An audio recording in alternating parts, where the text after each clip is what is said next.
आमचे कडेन आतां ट्रेनिंग दिवंक आमचे बरोबर आसात गोपाळ हेगडे. गोपाळ हेगडे हे पोस्ट ग्रॅज्युएट, तांणी जनरल हॉर्टिकल्चरान पोस्ट ग्रॅज्युएशन केलां फ्रॉम धारवाड एग्रीकल्चर युनिवर्सिटी आनी ते international competence centre for organic agriculture हातूंत काम करता. तांचो NGO फाटलीं कितलींशीं वर्सां ऑर्गेनीक फार्मींग हातून फार्मर्साचे ग्रूप करून हाचे ऑर्गेनीक फार्मींग हो कॉन्सेप्ट दिवन नियरली 14 स्टेटीन तांचें काम चालू आसा. सदर्न स्टेट केरला, तमिळनाडू, मागीर आमचे नॉर्थ इस्टर्न स्टेट सिक्कीम हातून तांचो खूब वावर चालू आसा. सो हांव चड वेळ घेनासतना मागता श्री गोपाळ हेगडे कडेन की तांणी वेजिटेबल कल्टिवेशना खातीर फार्मर्स प्रोड्युसर ऑर्गनायझेशनान आमकां ते गायड करता. My name is Gopal Hegde.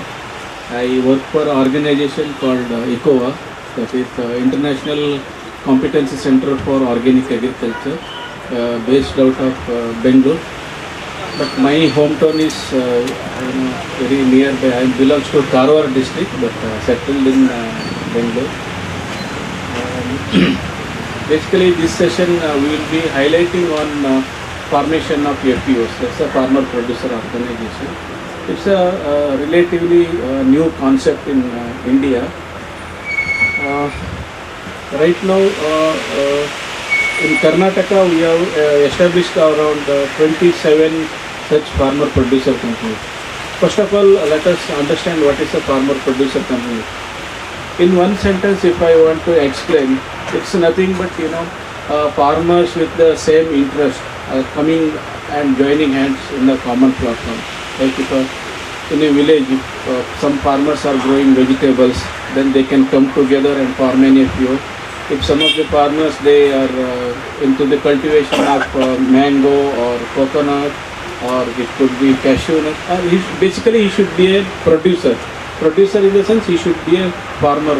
Okay, so they can come to on common platform and they can be get registered as per the Companies Act, and then this farmer themselves should run this as a very in a very professional way, maybe equivalent to any other big company. It could be Tata or Birla or whatever it is. So it's principles are same, more or less same.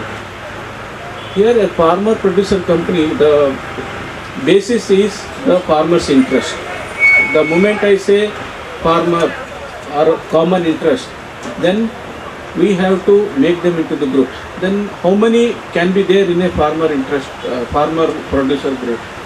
Generally, technically speaking, there can be only 10 farmers to begin with. They can register into a company, but 10 farmer is not enough, because whenever we go to villages, there will be some 100, 200, 500 farmers with a common interest. So that is the reason why there are certain guidelines to form the FPO. In short, I will call it as a FPO, because every time this word will keep on repeating. That is why.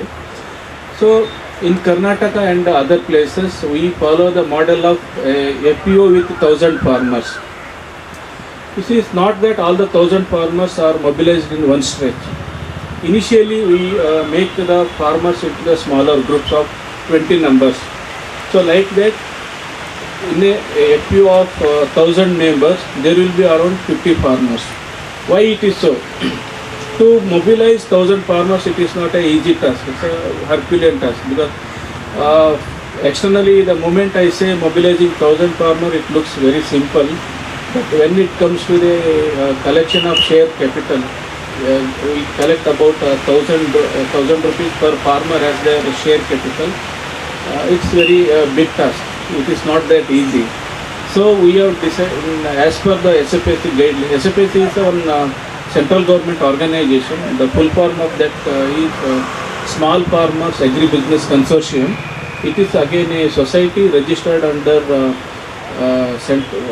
Government of India, Department of Agriculture and Cooperation, who has developed the guidelines for promoting the FPOs. So here, first we are making the farmers group of about 20 farmers. Basically, all the 20 farmers are from the same village with the same socio-economic and other common status. So like that we have to make around, depending on the size of the FPO. Let us assume Goa being a very small state and where the villages are scattered, let us stick on to the FPO with 500 members. In such cases, we may have to form about 25 such groups. 25 groups of 20 farmer each FIGs. Okay. So it is basically called farmer interest group. Once we have done with the 25 such farmer interest groups, then what we have to do, we have to, every farmer interest group will have two leaders. They are called leader 1 and leader 2. And then this leader 1 and leader 2 from every farmer interest group, they will assemble in one point. So it becomes 50 members. So from 500 members, now we are coming, screening it down to 50 members.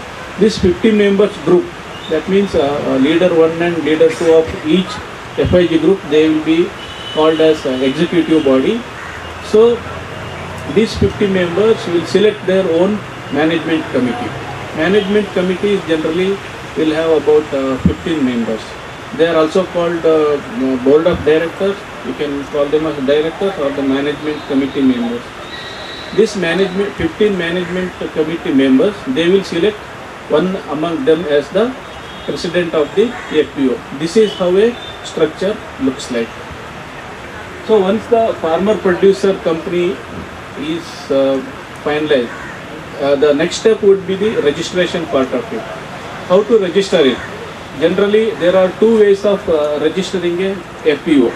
One is under the Local Cooperative Act, and the second one is as per the Companies Act. Companies Act under the Ministry of Corporate Affairs or Registrar of Companies Act. Generally, wherever we are operating, except Sikkim, because Sikkim is a state where Company Act is not permitted. So there we are registered under Societies Act. Otherwise, in all the states, we have registered this group under the Companies Act. There are a lot of advantages under with registering in Companies Act. The one being, this company will be independent. Whatever the decision they take is going to be the final. What happens if we register in Societies Act? Generally, there will be a secretary kind of thing nominated by the government. For any decision you take, you need to have the clearance from the secretary. But whereas in the Companies Act, whatever this 15-member governing body takes the decision is going to be the final. Okay. So this is how the registration part. Once you register the FPO, then we have to have a formal office in that region. Now you can ask, like, what if we don't get the 500 farmers within that geographical area? Generally, we suggest in a place like Karnataka or any other bigger state, generally about 12 to 15 villages we can get the 1,000 farmers. But under the Goan condition, we may have to bit relaxed. Maybe we may have to cover about 30 or 40 villages to get these farmers, and this radius could be around 25 to 30 kilometers, or even it may stretch up to 40 kilometers. What do you say, sir? Is it possible within 40 kilometer radius to mobilize 500 farmers? Not possible. So that is the reason why at the time of or before the registration, there are certain steps to be taken. And once we decide to take a decision to make a FPO, then we have to do some baseline studies. Maybe we have to discuss with government officials. They may suggest, okay, you can go to this taluk and these villages under the consideration or under the catchment area. Then we have to do a baseline survey. Baseline survey is nothing but to study the socio-economic aspects, or in other words, what is the farmer's need. Okay, so based on the baseline survey, then we have to come down to one certain findings that, okay, these villages can be covered under this FPO. After the baseline survey, that has to be discussed with the localites or the members and with the government officers. Then we take a call. Okay, what should be the size of the FPO, or what are all the villages to be captured in that FPO. Once it is done, then the group formation, that is a 2020 group FIG group will be formed. Then it will be registered. In some cases it could be 20 villages, in some cases it can go up to 40 villages. So that depending on the local situation we have to take a call. So once the FPO is incorporated under the Companies Act, first thing we need to do is we have to get a PAN card and other licenses in the name of the company. Okay, why? Because any transaction FPO does, it should be through the FPO name only. So it's a mandatory that FPO should get the PAN card, then GST, then they should get all the input licenses, maybe seed, fertilizer or pesticide, or then they should get the APMC licenses, Mandi licenses, processing license and the export license. All these licenses can be obtained for the FPO. There is a provision because it is a legal entity. Okay. So then what are all the activities that one FPO can do? Basically the farmer needs starts with the good quality planting material. Planting material it could be seeds or it could be cuttings. In case of vegetables and it is seed. In case of pepper and all, it is cutting. It could be anything.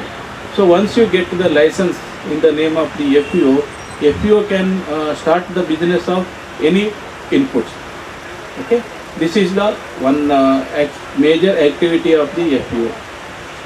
Second major activity of the FPO is output marketing, which is still no FPO has can claim, okay, I have done a very good market linkage. There are lot of other issues. The major reason being it is not a single commodity FPO.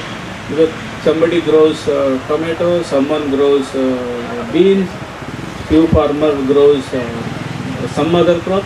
So there is no synchronization in the harvesting time. So it is still not at streamlined. Whereas input, okay, of course, it is very well streamlined, and most of the time, what happens when you go for share money collection, the first question farmer would ask you is, what benefit I am going to get by paying this 1,000 rupees as a share capital? Our experience says many of these inputs, for example, could be seed or any pesticide. No retailer will sell this not less than the MRP cost. Okay, why? Because the system is like that. From manufacturer it goes to a super stockist, from there to distributor, from distributor to retail. Whereas in FPO, since it's a legal entity, you have already obtained the valid license to sell fertilizer, insecticide, or whatever it is. You can buy these inputs directly from the manufacturer, so that two major links who are eating away the maximum margin is avoided. That can be passed on to our farmer members. So this is our experience that some of the farmers who have started buying their input needs only from the FPO officers, they could save their or they could recover their 1,000 rupees in the very first crop cycle itself. So this is the one very important aspect. And the second one is custom hire center. Especially government of Karnataka has taken very good initiative. Like each farmer producer company will be given assistance in terms of machineries. Each FPO will get 25 lakh rupees worth machineries at a 90% subsidized cost. FPO has to pay only the 10% of the cost. So it could include anything. They have a list of about 75 items to be purchased under customization. It includes tractor, tiller, then any kind of ridger, furrower, weed cutter, sprayer. It could be anything. You can choose whatever is required for the members of the FPO, so that it can be given on the rental basis. Generally what happens, example is tractor. A small farmer, generally he cannot afford to buy a very expensive tractor which costs about 6 lakh or 7 lakh rupees. Whenever he needs it for his plowing and other things, he will approach some landlord. He would charge him about 700 rupees per hour. Whereas these FPOs who has got these machineries under the common hiring center scheme, they are charging only 300 to 400 rupees per hour. So this is the second biggest advantage a farmer is getting. And the third one, we are yet to achieve, that is the market linkage, which is one of the very important aspects of the FPO. What do you mean by the market linkage? For example, in the morning session, one coconut grower was asking me, what is that we are going to get in case of coconut? Coconut and some monocrop FPO is very easy to handle. It could be coconut or cashew nut. Being a single crop and non-perishable, very easy to handle the marketing aspect. Example I told him was in a place called Tiptur in Karnataka, a coconut FPO. They have started production of virgin coconut oil and the marketing of that. Virgin coconut oil is in a very huge demand. So the benefit what farmer gets just by selling the coconut as a raw versus coconut, the income he is getting after this got converted into VCO, there is a huge difference, almost double. So similarly, it could be the case with cashew nut, it could be the case with mango, but in vegetable, still lot of work needs to be done. The major reason being the perishable nature of the vegetable. But in under the Goan condition, I think it can be much easier because you have a ready-made market. Now what I understand, because last month I visited Mapusa market and all, 100% of their requirement is met through some neighboring states. Even some of our FPO in Belgaum, who are adjoining Mapusa, they have started supplying. So one of the FPO near Belgaum called Kakati FPO, they are now started supplying around 2 truckloads, almost 20 tons every day to the Mapusa directly. And here I understand in Goa, being in a very small land holding, what we can do is, we can, one example I can give, like you can always have the tie-up with the hoteliers who always needs the vegetables on a regular scale. So on behalf of the FPO, they can be in touch with the hotelier, then they can pool their requirement. You may contact with maybe some 50 or 100 hotels around the Goa, then you item wise you can consolidate what is their requirement. Then based on that, we can give this production target to the different FIGs. I was in the beginning I was talking to the FIGs. No, here the role of FIGs is very crucial. Some FIGs can be told to produce say around 500 kgs of bendi every day. Some FIGs can be asked to grow 3 tons of tomatoes every day. Like that, we can break down to the FPO level, FIG level activities. This is how the marketing linkage can take place in case of the FPOs. Because in the vegetable there is nothing much on the value addition side. Here at the most what we can do is, we can have some FPO level small segregation and grading unit. There you can do the cleaning, grading, segregation and the packing. Good packing can be for the retail outlet. Whatever is the second grade, we can give it to the hoteliers. So this is in nutshell about the FPO activity.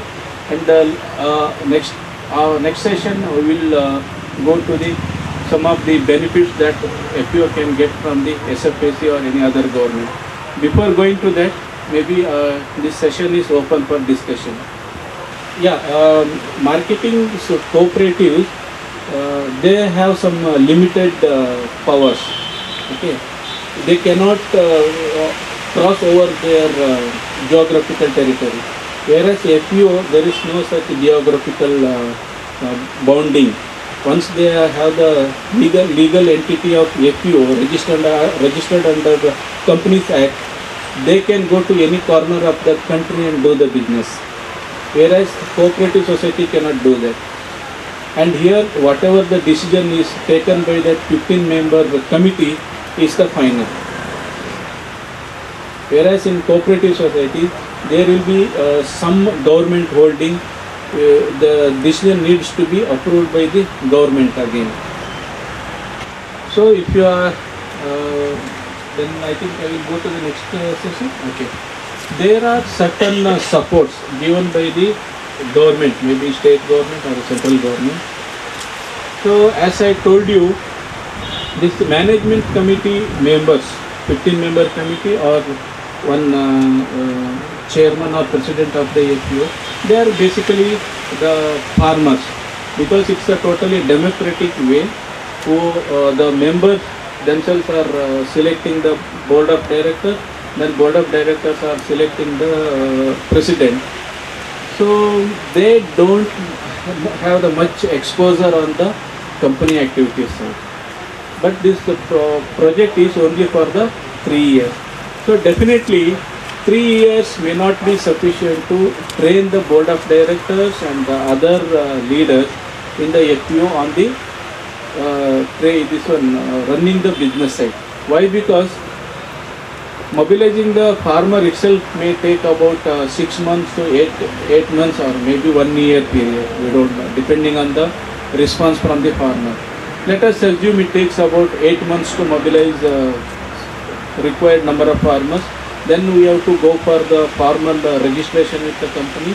Then we have to establish the office. By that time, 1 year will be over. Then what we have left is only 2 years. Within 2 years, we have to hire one manager for the FPO. Then we have to get all the required licenses. Then we have to train them on the various aspects. It includes, Company Act, then Secretary Act, because every month you have to return your submit. You have to submit your return, ROC filing, everything is a must. So probably if government can extend the handholding support for another 1 or 2 years would be always better. That is what our practical experience is. Okay. Then see, we were discussing the background of the directors who have been selected. Then it is not possible for them to run the business on their own. So to help the board of directors, there is a provision to appoint one CEO for this FPO, for each FPO. So CEO basically with the agriculture background, maybe fresher or 1 or 2 years experience. So there is a provision to pay the salary for the 18 months. So by end of 1 year, FPO office is established. So next 1.5 years, there is a provision to pay salary to the CEO from the project itself. FPO need not pay it.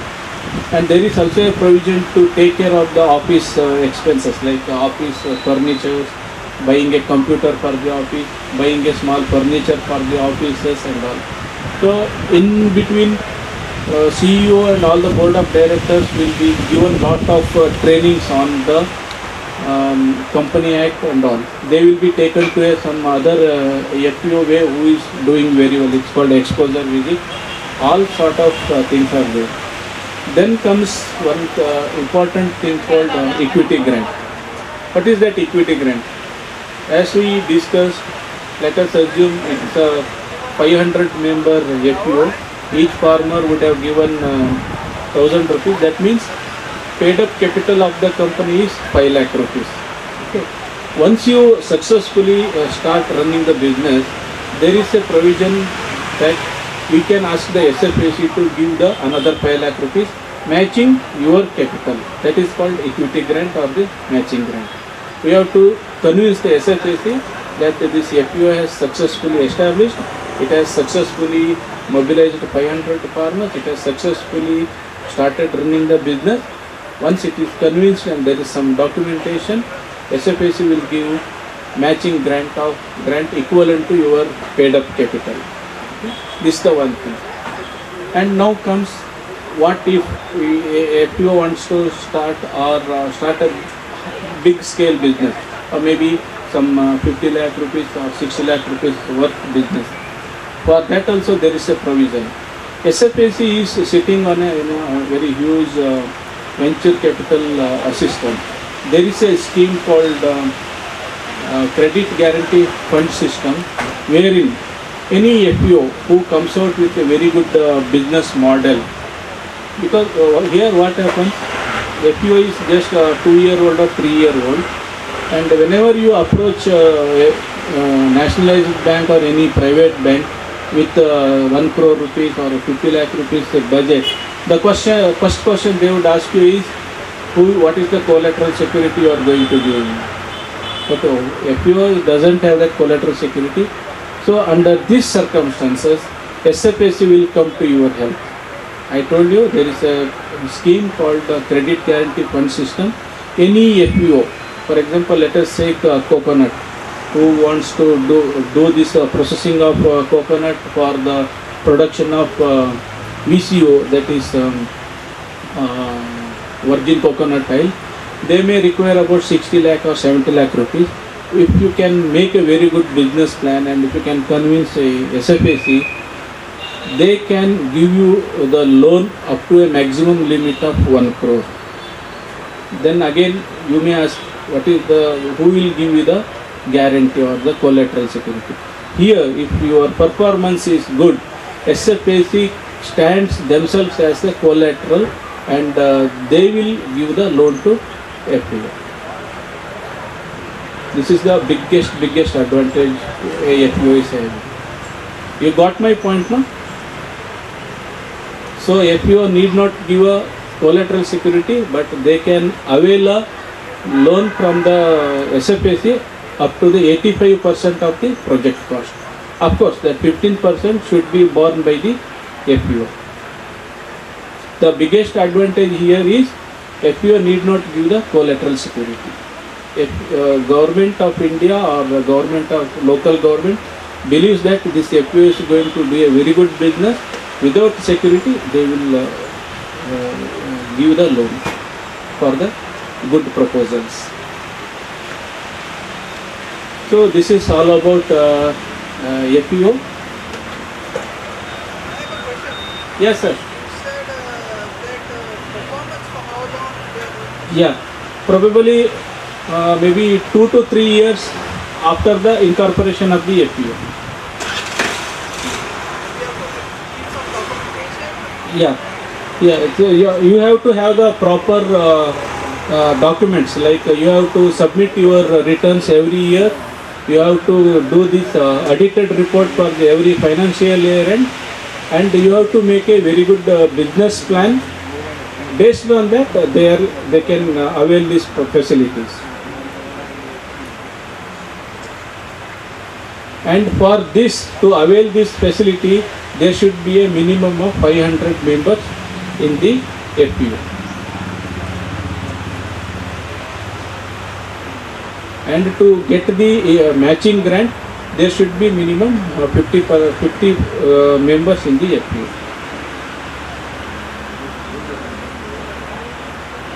So now you may have one more question, like who can become the members?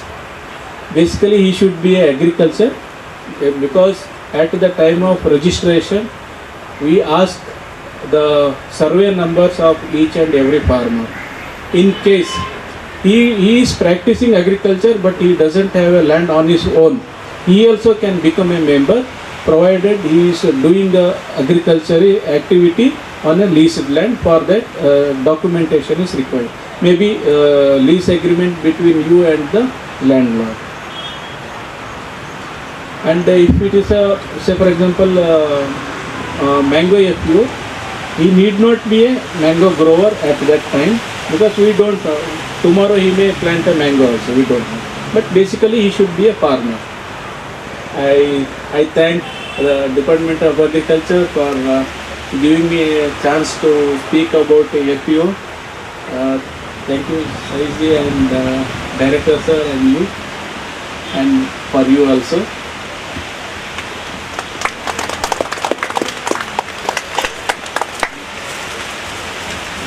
Thank you, Dr. Gopal Hegde ji. We have heard him giving an idea of what is the FPO, what is Farmers Interest Group, etc. Now, you all are from the field situation. Many of you all know your taluka very well.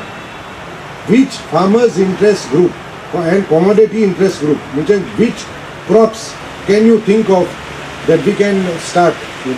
One thing in the morning was said was about coconut. That is one crop. Any other crop where you think that the farmers can form a farmers interest group or a commodity interest group, both more or less are the same, right? No? Yeah, terminology is different. Yes, paddy. Okay, in what sense? What type of paddy? Anything you have in mind? Local paddy. Yes. What Sampati, officer from MAPSA has said is also a very good thing. Paddy. What are the advantages of paddy in Goa? See, I have spoken to farmers in Tamil Nadu. I had been for training in Karnataka. If you see the amount of chemical pesticides they use and fertilizers they use is very high. For them, paddy is not a subsistence crop, it is a cash crop. And they grow paddy that way. So, in other states also must be the same. I am not too aware, but I am talking of my personal experience. Our paddy is relatively much better in quality from the point of view of chemical use. So that has an advantage. May not be organic, but at least it is definitely semi-organic. So what she has said about paddy being a crop where we can form a commodity interest group or a farmers interest group is very correct. Because now what is happening to paddy? They are selling it to some procurement agency who is taking it to Mangalore, and that good quality rice is going to Kerala, it's going to being exported to Maldives. That's what I hear. So why not we do something about this? Okay. So Mayur Devidas is there from Kankona. So there are people here from Kankona. In Kankona there is that Lakshmi rice and flour mill. You can speak to them to see whether they are able to do milling of rice for us, so that we can pack it under the label, proper label, the nice package and all that. So this type of things can be explored. Please take this forward. So first thing is to form commodity interest group wherever there is substantial area of that crop. So paddy is one, as Sampati said. Any other crops? Vegetables. Anna madam says vegetables. Which vegetables do you think? Mahendra Pagi, which vegetables do you think we can form commodity vegetable group? Chili, green chili. Yes, in All vegetables. to start with, I think there are 4-5 vegetables where production is very high. So your green chili, we can definitely start, because in February, March, April and May our production is more than what Goa can absorb. So there is a need to do that, and maybe even start cultivation in Kharif season also, wherever possible. I'll give you an example of Bendi, ladyfinger. See, when I was in Horticulture Corporation, I saw the data. She was also there before me. Most of the vegetable which was being procured was in Rabi season. In Kharif season, hardly any vegetable was being procured. Then some people started growing a little bit of Bendi. So what we said was, why do you buy Bende from Belgaum? आमचे गोंयान भेंडे काय बरे पावसाळ्यान जाता पळय तेन्ना भायले घेवची गरज कितें? भेंडे रोवया पावसाळ्यान. सो हासापूर सायडीन शेतकारांनी भेंड्याची लागवड केली थोड्या प्रमाणात. अशें पोवन थोड्यांनी आतां काणकोणान थोड्यांनी 4 आणि 5 एकर पासून भेंडे लायले एका शेतकाऱ्याक. आनी कांय पेडणे थोड्या दुसऱ्या भागांनी जाला. सो आतां भेंड्याची लागवड वाडत वेता. बार्देजान नाशनोला गांवांत तांणी एक फार्मर्स क्लब केलो आनी भेंडे घातले. सो अशें करून आतां भेंड्याची लागवड पावसाळ्यान वाडलेली आसा, उत्पन्न वाडटा. And this is a process which can step up. So that is one crop which we can do. And भेंडे वरोसभर जाता टील अबाउट सप्टेंबर ऑक्टोबर भायर. मागीर थोडे दीस थंडेच्या दिसांनी मातसो प्रॉब्लम आहा, ती पॉली हावसान पासून करूंक जाता. आनी मागीर एक फेब्रुवारी 15 तारीख जाली भेंड्याची लागवड परती करूंक जाता आमकां. सो ऑलमोस्ट 8 to 9 months तरी गॅरंटीड भेंडे घालूंक जाता. आनी आमची भेंड्याची क्वॉलिटी एकदम बरी आहा. So that is one more crop which we can see. Green chillies, lady fingers. मागीर एक्झिबिशनान आनी कितें पळयलां बरेंशें दिसता तें? What have you seen? भिण्ण, very very important medical crop. हांव एक फावट हैदराबाद ट्रेनिंगेक गेल्लो तेन्ना एक थंय महाराष्ट्राचो एक जगतप म्हूण आयल्लो training. We had gone for training on rice IPM. तो म्हणलो की it's in there was a report in some foreign medical journal that kokum is very good for cholesterol reduction. त्या हातून that demand price from from 15 rupees to about 45 rupees. And not only that price for kokum butter also increase. Butter म्हणजे ते बियाचे आमी बिन्नेल म्हणटा पळय ते सगळे Katre B पडटा थंडेच्या दिसांनी. कॉस्मेटिक्स बी सगळें बरें आहा. And it is almost organic. Nobody puts fertilisers for kokum. So that is a crop which is almost going waste. Then that can be grown. ICR has selected some germplasm which is bigger, matures earlier, so that you can try it before the rains and all. So that is a good suggestion. Kokum also. आमचो श्रीहरी कुराडेन कितलेशे शेकड्यांनी भिंडांची झाडां रोयल्ली आहा. एक 2-3 plot आहा ताजे आंबावले सायडीन. केपेंचो कोण आहा हांगा? Nobody from Quepem taluka? Galgani is there. You have been to Sri Hari Kurade's plot? You go there, it is an eye opener. And you can prepare very nice kokum sharbat, my very favorite topic. Because instead of this Coca-Cola and whatever, all those aerated drinks, which only heat you up further and make you gassy, a kokum drink can cool you. My grandmother and all used to always make at home. And kokum was something which used to use sharbat, used to drink. Besides the, of course, sol kadhi and all that itself we can promote. So kokum is one more crop where there is scope. Please try to form groups. People having 4-5 trees can join together like this and form a group. Any other crop? Yes, Ellen, would you like to say? I would like to talk. Yes. All our ATMs, BTMs of our Atma sitting down here. Well, you see, our farmers, a lot of our farmers grow so many crops. How do we reach out to them? Everybody today is growing, somebody is growing brinjal, somebody is growing chili, or somebody is growing different vegetables. We need to aggregate farmers. What Sir has just told us, what Director has told us and Sir has also told us, we need to bring these farmers together. How do we aggregate these farmers together into small groups? And that is our work. We have to reach out to these farmers, get them together for commodities. We have to get them together as a group. Nurture them as a group and then form an FPO. Once you have an FPO, these groups can decide which are the crops. As Sir has just said, we can decide which crop, which group should grow as per the demand. And then you see, that is how we go for marketing. You should give them the technology. So we have the frontage linkages and the backward linkages. The backward linkages is the technology that you will take to the farmers.